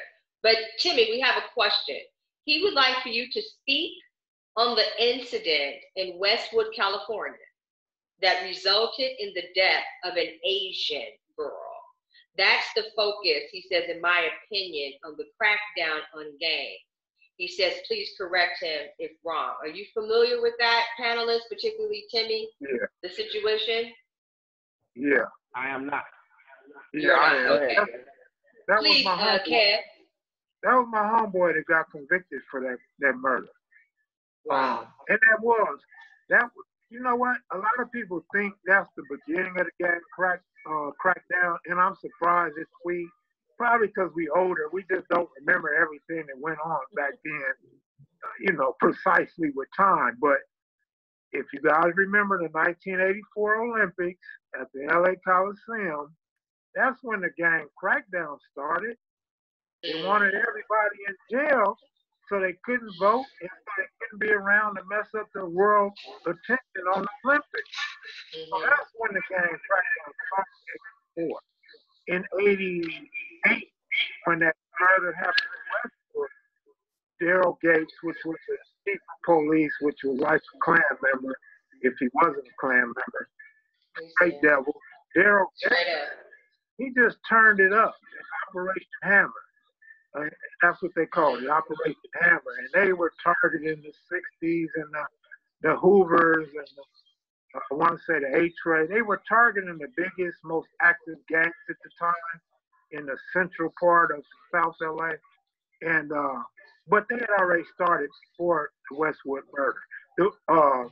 Kind of what Timmy was saying about the Blue murder, it went worldwide because it was on the front page of every newspaper and every channel. And so that news just went all over the world. Plus, we're talking about Westwood. You see legs up there, all white people up there. So it was like, here come those niggers tearing up Westwood. We got to get those niggers. But no, they were already getting us before that. Right.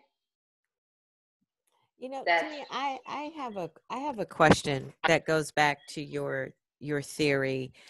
In your documentary, you do point out, as we've discussed here, that the Robert Ballou murders and the trial started a war, right?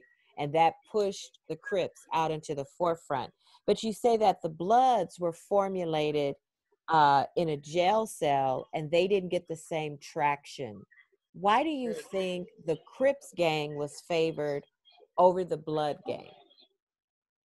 I don't know if I would say the Crips were favored. I just think that the Crips were established first. And with that said, it probably made a way that there were more Crips originally than there were Bloods. But I don't know that I said that the Crips were favored. I don't know where you got that part from. Well, maybe favored isn't the right word. It just seems to me, I'm wondering if your theory works back to it was a white individual, it was society or the establishment that created these gangs, right? Why was more energy, effort, resource placed in one opposed to the other? Because it wouldn't have made sense to start two gangs at once and a war. That wouldn't have worked amongst a bunch of 13 and 14 and 15-year-old young black males. So they started it at a fight club point, and it escalated. Now, when the Crip car escalated to the point to where it could be considered a military, yeah, the Bloods were formulated as an adversary. And a lot of people have mentioned that they were first introduced to the Blood or the Damu ideology in jail. I've heard some of the people that Kev Mac interviewed say that consistently, and on the East Coast, that's a big thing. They got a bunch of interviews online right now where brothers are saying that they got introduced to the Blood car in the jail. But I've heard several people, King Babalu said something to that effect, and then the brother from Inglewood, I remember his name, the one who had you come out of town to interview him, he said something to that effect, and a couple of others, that the Blood car formulated in the jail. And it formulated in the sense of, because I remember when we was young, when you went to jail, they would ask you, was you a Crip or was you a Blood, so they could determine where to house you at, because of course they obviously didn't want to have a conflict, but it wasn't even that many Bloods at the time. So they was distinguishing enough, at that time they were separating us. And I guess if you just wasn't a part of the Crip car, you didn't want to jump in no tank like that. So you would, migrate over to the other car, which was the Blood tank. And the word blood was a term of endearment in our community. It wasn't a word that had anything to do with gang violence. What's happening, young blood, and so on and so on. So people acclimated to it. And I believe that, yeah, they used that type of thinking, and within the confines of the cells, yeah, they started, developing the Blood car, and then it oozed into the streets. And at one time, the Crips and the Bloods was said to be one gang. Right. So when I say that the individual who started the Crips started the Bloods and vice versa, it makes perfect sense, because whose idea was to use the bandana? A Crip is a Blood in blue, and a Blood is a Crip in red. If you ask me, I don't know. It's not too much of a difference other than the coloration. Do you have thoughts on that, Kev Mac? Oh yeah, plenty. Yikes radio. When the Crips and Bloods first started with the colors, some of the Bloods actually wore blue rags. So it kind of makes it difficult to be pre-planned. What I'm saying is, if there was any plan, it came after the Crips were already created. Because everything that I'm looking at when you start trying to put things together, to me, it would be all after the formation of the Crips. But the question that Timmy said, well, who gave them these colors? There's two theories, and one I touched on already. Some people used to always tell me it was in jail and in camp when they handed out the red and the blue. But then you got other people like Tookie and other people that were around there and said, hey man, we just grabbed the blue rag because that's what they had in the liquor stores. And so it got catchy, and they give it to Buddha, this guy named Buddha that got killed in like 73, I think. Yeah, like February 73. Buddha used to wear the blue rag in his top left pocket, and that's where a lot of people adopted it from as well. So there's different versions out there, and all of them could be true, or some people may have just learned wrong. But let me see, what did he talk about? So I think what happened with the separation of the Bloods and Crips in jail, in fact, I know this. I don't know that this is the origin of it, but I know for a fact it was gang intelligence by the state or the government. They wanted to know who was, who was messing up, who was banging, who was the disruptive group. So by getting you to identify yourself as a gang member and they got your name, then they can start putting these files together on you. Another thing was he cited A.C. Babalouie and Little Caesars, who he was talking about in North Carolina. Well, these guys are Bloods or became Bloods later. And there was so much aggression by the Crips that a lot of the dudes feared for their safety. Because if you listen, I'm only using the names that he cited. I could get a lot deeper, but if you listen to A.C. Babalouie or A.C. Moses and Little Caesar, they both have said, and they will tell you right now, that, like AC in his own words said, a lot of people didn't claim. It took heart to claim, meaning people weren't giving up their blood affiliation. They were scared.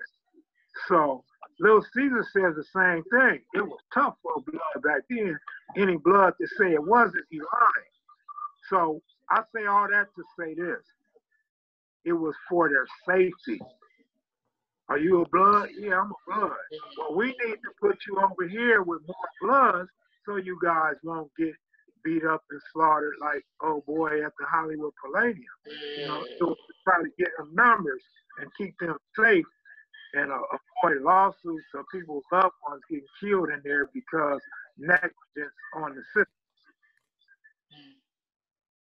Thank you, Kev. That's powerful. Wow. Yeah. So we have a question in our chat, and I'm not quite sure. It's from Mac Rosales, which says, the Black Gorilla Family Company was running the jails when it came down to Black homies. Do either of you know much about the Black Gorilla Family? I don't, because I've heard about this, that, and the other, but it was something that, to my understanding, took place in the penitentiary. So I really don't, I don't know too much about the politics, the culture, or how it went down. I don't. I know this Crip business and this blood business, though, but as far as the Black Gorilla Family, I just don't. Right. Okay. Kev, Tweet Cadillac says, Kev, tell them how they would line us up on a wall and take Polaroids of us back in the day. I was just walking to a store and got, tagged up at 15. Tell us about that, Kev. When you're going through the county jail, they line you up on the wall, start taking your picture. Again, writing down your gang affiliation and your nicknames. Of course, nicknames are, back in the day, you be proud to tell the police your nickname. You don't want to give them your government name. You tell them your nickname, but not realizing when there's a crime committed on the street, they're going to say, well, what they calling? I'm such and such. It made it easy for the police to identify gang members by their nicknames, the monikers. Now, to the question about the Black Gorilla Family, yeah, they pressed the line in prison. So Timmy's right, it was a prison gang. Some of their activities spilled out to the streets, but they were originally a prison gang for blacks. And they had others, like Puerto Ricans and what have you, that were part of BGF. At one point, now, they were like the vanguard, and guess what? They hated the Crips. So when Raymond Washington got to Tracy Prison in late 1972, the BGF stabbed Raymond Washington because the Crips, coming from South Los Angeles, were enemies of our own people. They didn't like the fact that Crips were taking out their violence on other black people and robbing black people. And so they wanted Raymond Washington dead. And Raymond had so much. Now to your question earlier, both of you got Jackie and Lori, question about, specifically Lori, about when she made the wrong reference, but she was in the right light. She used the wrong word you know, the Crips being favorites. Okay. Well, anytime you got a man, Raymond Washington, that gets stabbed up by the BGF, they tell him they're gonna kill him, they want him dead, and he, you know, he bringing all this mess up here, and he gets stabbed and come right back, didn't tell on him, come right back to the yard, ready to face the music again, go to the baseball field and recruit Crips in prison. Of course, people want to be a part of that. He's the underdog. He's a bad, I don't know if we can still cuss on here, but he's a bad motherfucker. That part. Everybody admires that, you know what I mean? So a lot of dudes want to be a part of that. And again, go back to the protection, needing protection. You know, a lot of Bloods will disagree. They may even get mad. It's okay if they get mad. If they disagree, maybe their experience is different.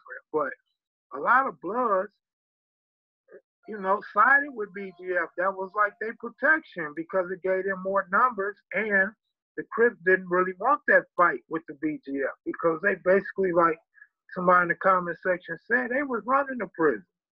So the Crips didn't really want to go to war with the BGF, even though they did eventually. But at the early 70s, mid 70s, they didn't want that beef with the BGF. BGF was older and more seasoned. They had guerrilla warfare.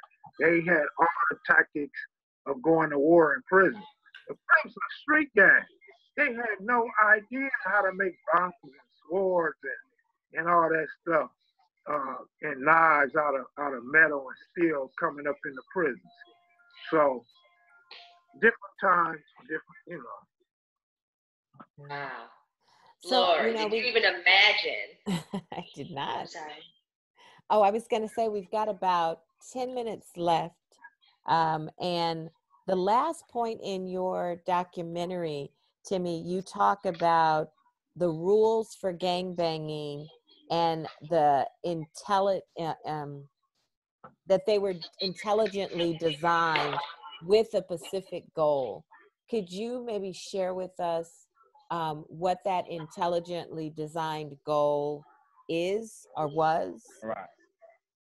I will share my logic, which is that, okay, when you consider the fact that a competition has a set of rules, you want to consider that both sides are respecting the rules, which means that both sides know about the rules.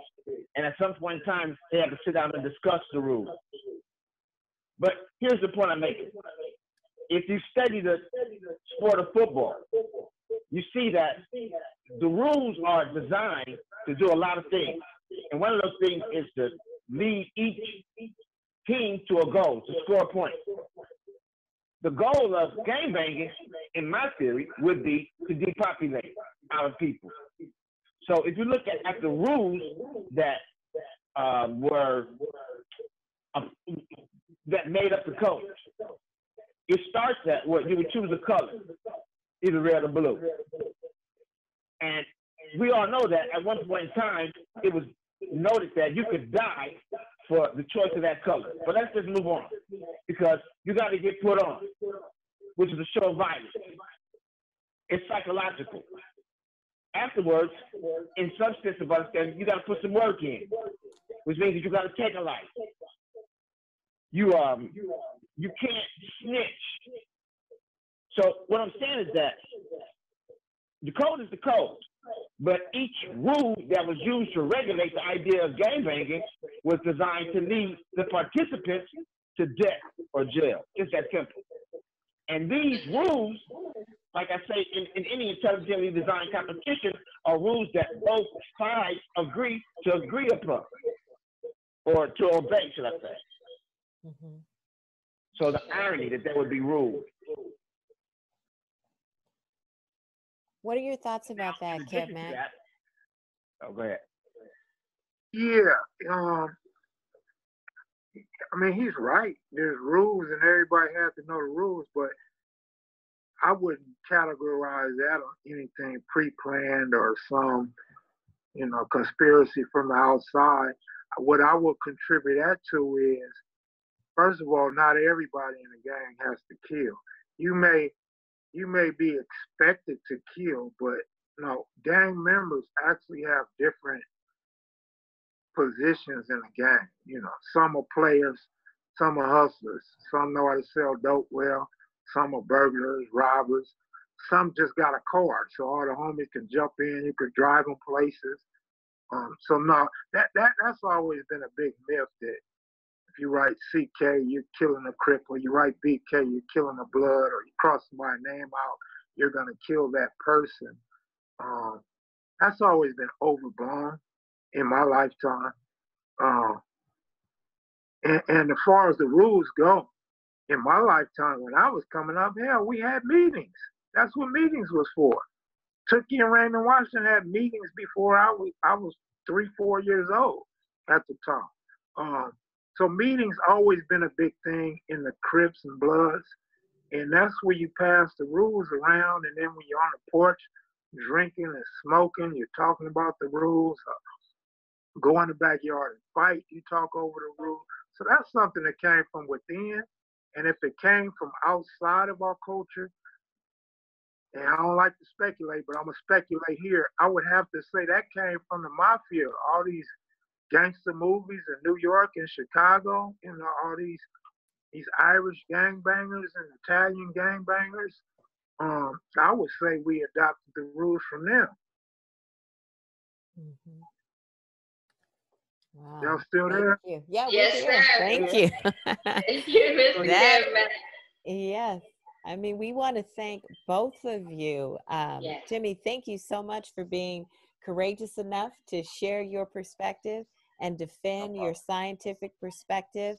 We want to tell all of our listeners, please go check out Timmy's documentary. It's on YouTube. It's called The Intelligent Design Movie.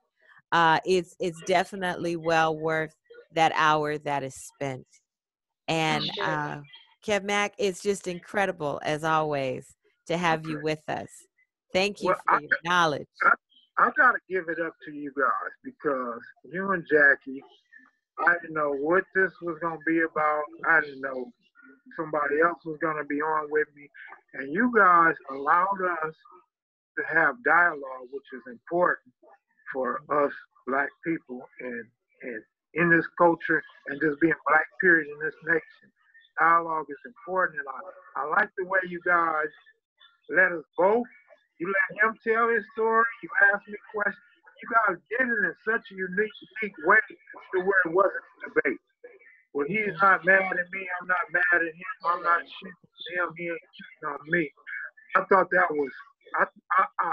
I mean, I'm blown away by that. I got to give you guys props on that. Thank you. That means so much coming from you. Definitely, so much. Well, you know, I don't like the drama anyway. So this was like perfect, like the way you guys did it. You pulled it off. Appreciate it. Well, thank you. I want to check out what Timmy's talking about. And I just want to leave you guys with this. When two people disagree, it don't mean one of them is wrong. They just disagree. Mm-hmm. They just disagree, you know. Yes, absolutely. Well, Rashid is telling Jackie we've got 2 minutes left. 2 minutes. All right. Well, ladies and gentlemen, thank you so much for joining us here tonight on the Poetry of Justice show with JackieRay Phillips. We're going to be back next week with the ladies of the chat. And you know I'm going to get Kev Mac back with us soon. We're going to have Timmy Nutron back with us soon. I want you guys to remember to tune in Tuesday night to Tuesday Night Live with JackieRay and G. Lou and JackieRay. Guys, we're going to be talking about polygamy versus monogamy. So you guys want to check that out. And of course, Kev Mac, let everyone know again where everyone can reach you, sir. You could go to YouTube, Kev Mac videos, or you could also go to Instagram, Big Kev Mac 1. That's BIGKEVMAC and a number 1. And I appreciate you guys for having me on. And I want to come back one more time before the year. Absolutely. You will be back. We got you. You'll be back. And Timmy, I hope you come back and join us as well. Do you think you're in? Doubt. All No right. doubt. Back, Tim. I Yes, love you, ma'am. Timmy. I'll be back. Love you too. All right, guys, we're a family. Unity. Let's do this, Black people. We got it. Absolutely. Take it easy. Good night. Okay. Good night. Yeah, y'all take it easy. All right, you too. Thank you both so much. All right, thank you. Thank you, Timmy.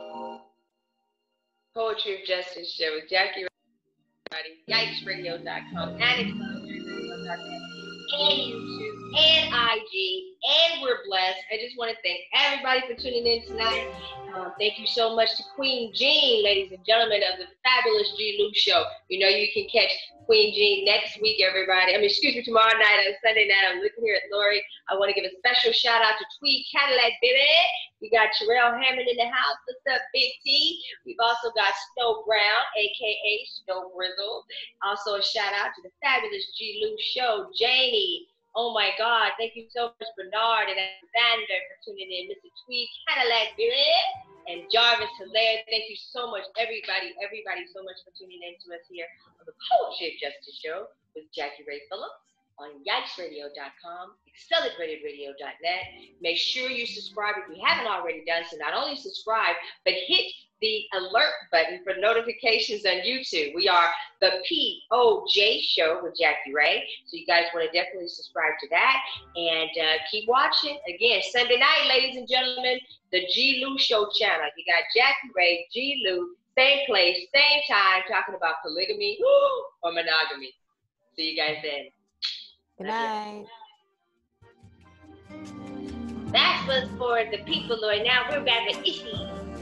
Thank you guys so much. Thank you, Rashid. Thank you, Rashid. We appreciate it. I know it was a good